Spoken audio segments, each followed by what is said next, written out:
Your Grace, the Archbishop, who gave us a very down-to-earth liturgy today, the family of our fallen brother, Justice Kanyeihamba, political leaders, Deputy Speaker of Parliament, our two retired Right Honorable Prime Ministers, ministers here, judicial officers, ladies and gentlemen. Last Wednesday, we honored Justice Kanyeihamba on the grounds of the Supreme Court, and I made a speech. I do not intend to make another one now. Might sound like a broken record, but I want to make some two or so remarks.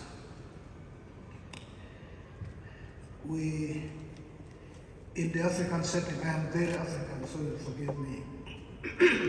In the African setting, when you go to a village and you do not find elders around, or you do not find these children who run naked in the village, not yours in town, in the village, who run naked, then you have reason to worry about the future of that village.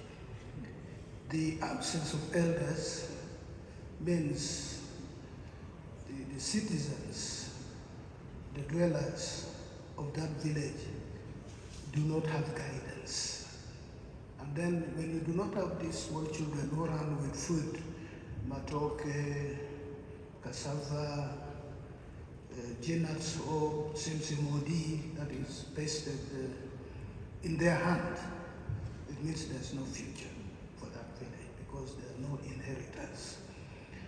So today, we both celebrate and mourn the passing on of Justice Kanyeihamba.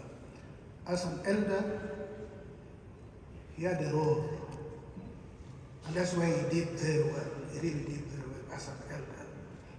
We all know he spoke his mind, he's quite candid. There are people in this country, many, who also purport to speak their minds, who actually make an effort to speak their minds. The difference between Kanyeihamba and them is that Kanyeihamba spoke from conviction and he spoke substance. Who we hear, I hear, I don't want to speak for you, I hear them speak. They speak because they seek relevance. That was not Kanyeihamba, and that was distinguished him from the other persons who would otherwise stain the high moral ground he attained. People like Kanyeihamba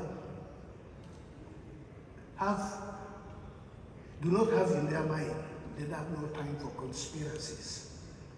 People who speak candidly never stab you from behind.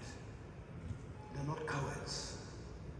Actually, the Kanyeihambas of this world, even before he opens his mouth, you look at his forehead and you know what he's going to say. If he's in agreement, you know. If he's not in agreement, you know what is coming. He's not in agreement with the position they hold. And then the beauty of being a Kanyeihamba is that when you disagree with him, you still respect what he has said. That is the beauty of how you hold him. Many times I disagree with him, but I respect the things he had. And many times I agreed with him. My interface with Kanyeihamba.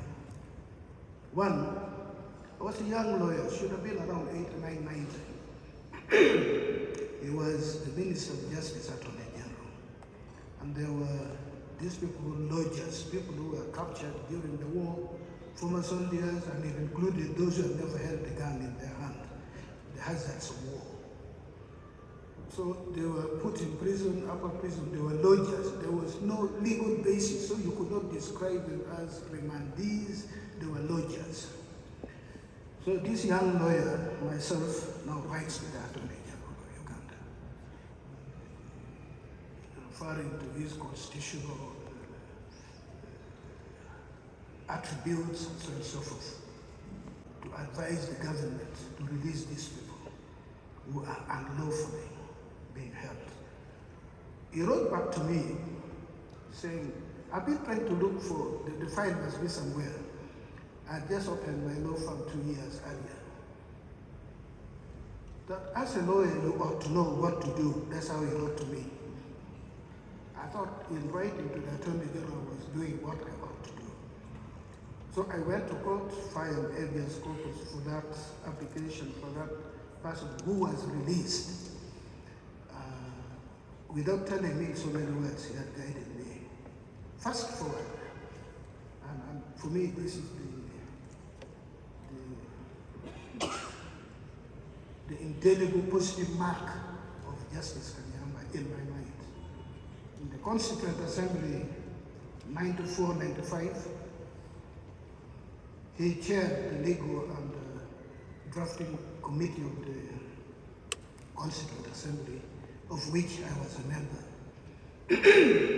What else, because now this was at close quarters, what struck me about the then professor, honorable professor without the justice, because he hadn't become a judge, was his understanding of the law. Many people do understand the law, but also his understanding and rendering the language of the law.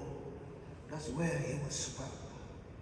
Because what the assembly had resolved had to be reduced to articles, clauses, paragraphs of the draft constitution.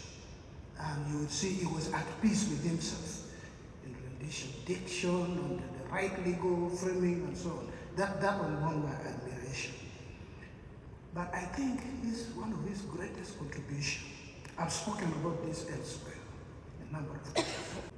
We all know when colonialism came, one of the gravest inequities colonialism left with us was the land issue, inequities in land holding. Here they created Milo, and by the stroke of the pen, those who owned land became Western squatters, became Bibanja holders, and so on. So you are a data, you just paid to the land. I think here, Bunyoro, Toro, and I think Kookie. I don't know whether they call them Milo in every location of those places.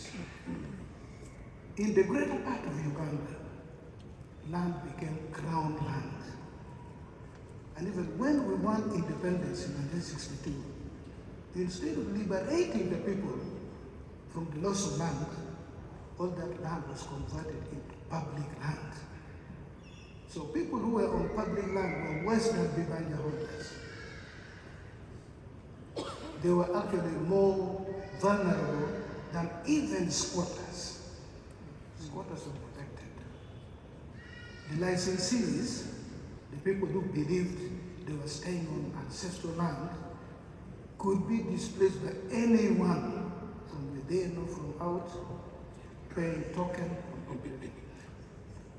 token compensation and given 6 months to vacate the land. And it did happen. One of my sworn duty to come to the Constituent Assembly was to fight the inequities about land.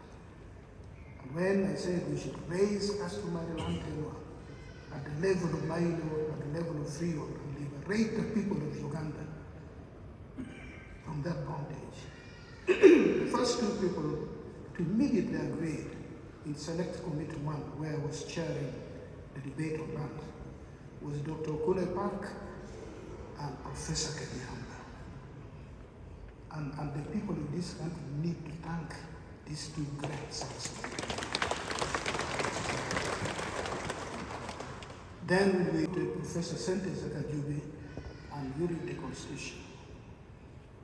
So the people with regard to land, people who were enslaved on public land only got their independence in 1995. Thank to my elder, Professor Kanyeihamba. So I thought I would make this remark, and again, Your Grace, you make two of us, maybe we're more. This practice of chief mourner In my Acholi tradition, the chief mourner is the brother of my mother, the one to whom you have to account for my death. When it comes to what you must really explain, that tells you the strong string of linkages between mortality and the society where you belong. So I agree. Who loses a dead person more than his grandchildren, more than his spouse, more than his children? These are the chief mourners. The ones, especially the grandchildren, they will only read much later what their granddad was or what their grandmom was. So I am with you on this. Let us not pick practices which have no basis and just say chief mourner. Even when I've shed no tears, I thought I must be a chief mourner. That's not understandable. So otherwise, thank you so much for this. We've come to both thank God for Justice Professor Kanyeihamba, and also mourn because Uganda's lost. People like the Kanyeihambas are necessary in society because they sober society. They sober the governance of each country or each society. Those who think the Kanyeihambas are opponents, negative people miss the point. Or those who think that whoever is in opposition does not love his country missing the point. We need the Kanyeihambas of this world. As I said, their work is always stained by those who seek relevance and also want to speak like Kanyeihamba, and in doing that, they speak like the rat that is struggling to come out of an empty tin. Thank you.